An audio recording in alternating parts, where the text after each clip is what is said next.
Masuk ke Timor Leste menjadi anggota ke-11 ASEAN disambut baik oleh para pemimpin ASEAN dalam KTT ke-42 di Labuan Bajo, NTT.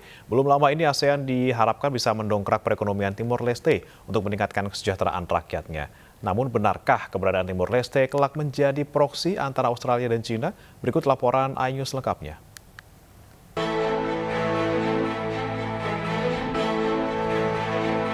Kehadiran Timor Leste untuk pertama kali dalam KTT ke-42 ASEAN di Labuan Bajo, NTT menjadi sorotan khusus.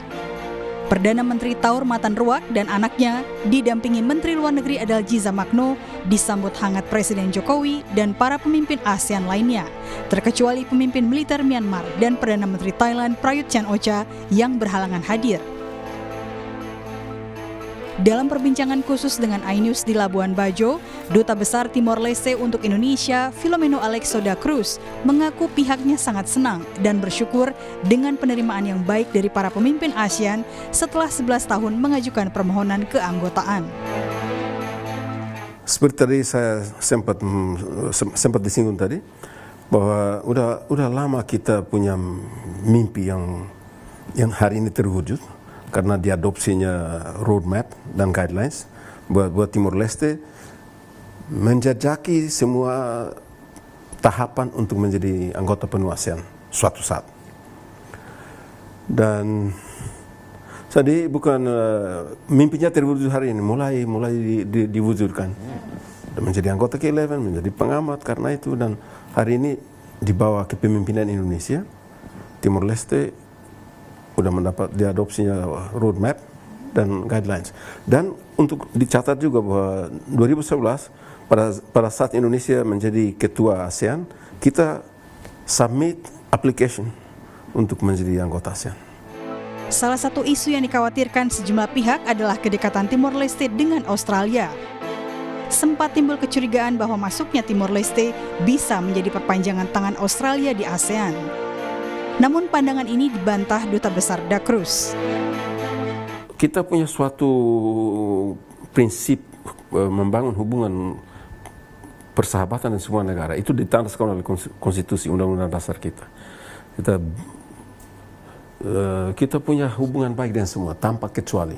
Tidak membeda-bedakan. Tidak ada hubungan khusus. Setiap hubungan itu khusus. Dan Indonesia khusus tidak bisa sama dengan Australia dan lain sebagainya.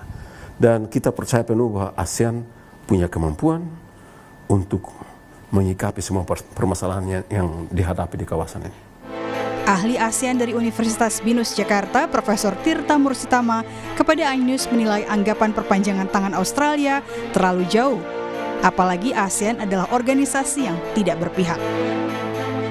Terkait dengan kekhawatiran bahwa Timor Leste akan menjadi proksi antara Australia dan China, saya kira itu hal yang berlebihan. Tentu ASEAN sebagai institusi akan bisa melihatnya dan mengawal keberadaan anggota baru ini nantinya dengan sebaik-baiknya.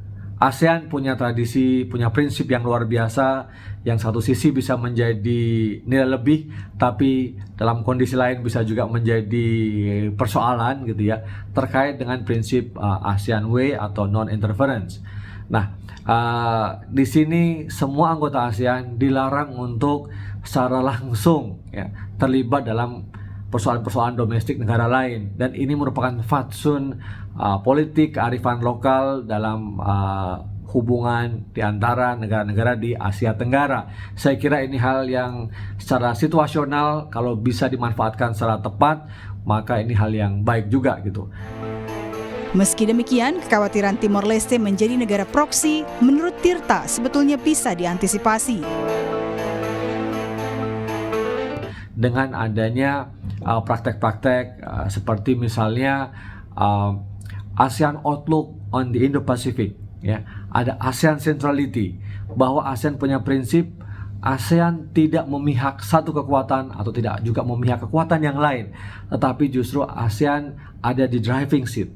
ASEAN yang menentukan, ASEAN menjadi sentral, mau kemana, mendapatkan keuntungan apa, seperti apa, dari negara mana atau dari kawasan mana. Nah, apabila prinsip ini bisa dipegang teguh oleh seluruh anggota ASEAN, saya percaya bahwa tidak perlu khawatir ya, ASEAN akan terjebak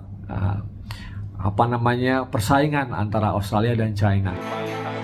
Tirta menambahkan, jika Timor Leste kelak resmi diterima menjadi anggota permanen di ASEAN, maka Timor Leste juga harus bisa menikmati soliditas negara-negara anggota untuk mendorong pertumbuhan ekonominya.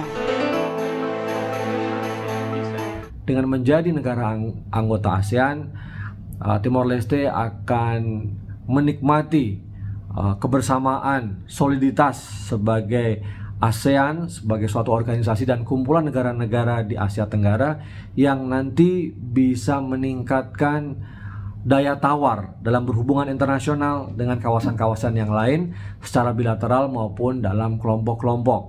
Dan ini tentu akan sangat bermanfaat untuk meningkatkan kondisi ekonomi, stabilitas politik, dan juga kesejahteraan di masyarakat Timor Leste itu sendiri.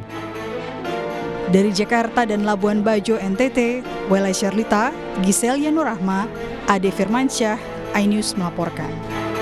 Pemirsa, salah satu elemen penting KTT ASEAN ke-42 yang baru saja diselenggarakan di Labuan Bajo, Nusa Tenggara Timur adalah faktor keamanan. Seperti apa pengamanan ketat penyelenggaraan KTT ASEAN dihadiri oleh pimpinan negara-negara ASEAN? Berikut wawancara Anissa Dasuki bersama Panglima TNI Laksamana Yudo Margono dari atas KRI Terapang. Labuan Bajo menjadi salah satu venue KTT ASEAN skala internasional. Lokasi ini pertama kali, Pak. Ya. Ketika meninjau lokasi ini, apa yang menjadi catatan, bagaimana pengamanan, bagaimanapun ini presiden-presiden, perdana menteri dan juga petinggi-petinggi dari seluruh negara ASEAN. Ya. Sebulan yang lalu saya datang ke sini karena sudah ada informasi tentang atau perencanaan adanya KTT ASEAN ke-42 ini di Labuan Bajo, sehingga karena Panglima TNI ditunjuk sebagai ketua dalam melaksanakan pengamanan, ya tentunya saya meninjau bersama para staf di sini di mana tempatnya nanti melaksanakan konferensi, kemudian di mana tempatnya menginapnya para presiden delegasi. Ya, sehingga waktu itu saya cek ya tempatnya di Merorah. Merorah adalah tempat yang di pinggir laut tempatnya, dan juga jalan-jalan menuju dari hotel dan menuju ke Merorah ini sangat sempit. Nah, tentunya dari sisi kelancaran lalu lintas juga harus kita pertimbangkan, dan juga keamanan dari ancaman karena kepala negara itu pasti kemungkinan adanya ancaman itu ada, ya, baik dari udara maupun dari laut. Ini harus kita pertimbangkan. Sehingga setelah saya berkunjung sini bersama staf, kemudian melaksanakan rapat, nah kita laksanakan melaksanakan konsep operasi ya untuk pengamanannya ini, baik dari sisi keamanan udara, laut maupun di darat. Ini bisa dibilang lautan lepas ya Pak ya? Atau ya bukan lepas, artinya ini masih ada kepulauan, tapi di sebelah utara sana tinggal nggak sampai 10 mil ini udah laut Laut Banda ya. Ya, Laut Banda, Laut Flores, kemudian baru ke sana. Jadi memang pengamanan di lautnya ini ya lebih ekstra ya Pak ya? Ya ekstra, karena ancaman dari laut ini kemungkinannya kan besar, bisa ancaman permukaan, bisa ancaman udara maupun ancaman kapal selam. Karena laut ini kan kedalaman sekitar 62 tadi saya lihat. Berarti ini di bawah memungkinkan adanya ancaman kapal selam. Berarti ini ada yang patroli dong Pak di bawah ya Pak ya? Enggak, cukup dengan ini hidupkan sonar kan udah bisa. Oh iya. Itu kapal yang di sana untuk pintu masuknya kita, karena kalau sama-sama cepatnya nanti bahaya. Pak Yudo, salah satu pesan Bapak dalam pengamanan KTT ASEAN ini harus sinergi dengan Polri. Harus menghilangkan ego-ego sektoral. Ya. Seperti apa sinergi TNI Polri sejauh ini yang terjalin dalam KTT ASEAN? Ya, tentunya ini dari TNI, Polri, kemudian dari instansi terkait juga ada. Dari BSSN, dari BIN, kemudian BNPT, kemudian dari pemerintah daerah, dari Basarnas, semuanya bersama-sama. Nah, kekuatan terbesarnya adalah TNI dan Polri. Nah, ini kalau kita bisa melaksanakan sinergi, melaksanakan tugas sesuai dengan tugas pokok masing-masing, saya kira akan lebih bagus, apalagi bersinergi. Ya, sinergi artinya kerjasama TNI, Polri, dan juga instansi terkait tadi. Kalau nanti ego sektoral sesuai dengan maunya masing-masing ya nggak nyambung. Nah, padahal yang diamankan ini adalah di suatu tempat, ya Merorah, kemudian di Ayana, kemudian di Sudamala, ya, value-value-nya sudah ditetapkan. Nah, kalau ini semuanya bergerak masing-masing, ya nggak akan menyatu. Ya, tentunya saya yang ditunjuk sebagai ketua dalam pengamanan ini harus bisa mensinergikan tadi antara TNI, Polri dan juga. Salah satu yang terpenting dalam pengamanan KTT ASEAN ke-42 di Labuan Bajo adalah sinergi TNI dan Polri. Dan berikut bincang-bincang dengan Panglima TNI Laksamana Yudo Margono dari Command Center KTT ASEAN. Pak Kapolri juga sempat berkunjung ke Command Center ini, Pak. Ya, kita sama-sama dengan Kapolri kan. Kan ada kita kan sama-sama ada TNI, ada Polri, ada BSSN, ada BIN, ada BNPT, kemudian ada tadi yang pemerintah daerah, PMK dan semuanya. Sehingga kalau rapat bersama-sama. Oh, ada pembagian tugas gitu nggak Pak? Misalnya Polri pegang apa, TNI pegang apa? Ini yang makanya pembagian tugasnya ini untuk memahamkan tugas ya oleh masing-masing satgas tadi. Ya, apabila ini ada macet di sini, tugasnya Polri apa, tugasnya TNI apa, bagaimana mengatasinya. Nah, ini diatasi bersama. Ya, makanya ini sekaligus di dalam tactical for game ini ada dinamikanya. Nah, dinamikanya tadi apabila ada di sini ada kemarin ada antisipasi bahaya apabila ada hewan sampai ke hewan, Pak. Iya, hewan. Wow. Di sini hewan banyak dilepas. Dilepas segera dia nyebrang ke jalan. Nah, bagaimana antisipasinya? Nah, pada saat lagi ring-ringan. Iya. Sampai ke detik. Jadi sedetail sampai sekecil-kecilnya. Sampai sekecil-kecilnya kita antisipasi. Karena ya itu tadi, dinamika di lapangan kan kita nggak tahu. Nah, apabila hujan, bagaimana nanti antisipasinya? Ketika pas ada dinner atau mungkin pas joy-joying ada hujan, bagaimana antisipasinya? Semuanya sudah kita. Pemirsa, salah satu yang masih menjadi sorotan saat ini adalah penyanderaan pilot Susi Air. Seperti apa progres dan juga upaya penyelamatan sandera? Berikut kutipan wawancaranya. Gangguan yang paling berdampak trauma tentunya pasti warga desa di sana banyak yang trauma. Cuma yang paling mengganggu aktivitas warga hingga akhirnya anak nggak bisa sekolah, mereka juga tidak bisa beraktivitas. Bahkan kami juga sempat mendengar ada yang dilarang berjualan hasil buminya ke pasar gitu, Pak. Ya. Banyak berbagai macam di daerah-daerah rawan ya. Sebenarnya daerah yang lain aman, Papua ini aman secara keseluruhan. Ya, secara keseluruhan ini kalau kita bilang ya kondusif semuanya. Namun ada daerah-daerah yang rawan. Konsentrasi kita khususnya di daerah-daerah yang rawan tadi. Kalau daerah-daerah yang seperti Jayapura, Biak, Manokwari, kemudian Sorong dan sebagainya kan sudah aman ya, Pak ya? Aman, nggak pernah ada masalah dan perekonomian juga pembangunan sudah berjalan sudah luar biasa lancar, luar biasa di sana. Tapi untuk daerah-daerah yang dalam perencanaan pembangunan kemudian ada gangguan-gangguan itu ya kita bantu pemerintah daerah untuk mengatasi itu. Sekarang kan yang masih running adalah terkait penculikan pilot Susi Air. Benar nggak sih katanya mereka minta tukar sama amunisi, Pak?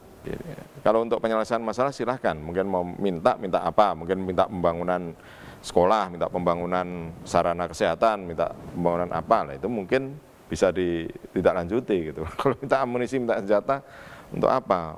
Bukan angkatan perang. Kalau untuk pendekatan secara persuasif sejauh ini apakah berhasil, Pak? Banyak yang berhasil. TNI yang digelar di sana ya, banyak yang sudah berhasil, banyak yang masyarakat bersama-sama kita untuk menjaga wilayahnya. Banyak. Jadi selama ini selalu yang di blow up oleh media selalu yang pasti yang serangan-serangan yang itu yang mengungsi, yang diganggu itu. Tapi yang positif banyak sekali di sana. Seperti kita sudah membantu saluran air ya untuk masyarakat yang kekurangan air. Kemudian ada juga yang TNI banyak yang juga mengisi tenaga kesehatan karena banyak tenaga kesehatan yang terganggu di puskesmas, kemudian membantu masyarakat juga yang anak-anaknya ditinggal oleh guru-gurunya.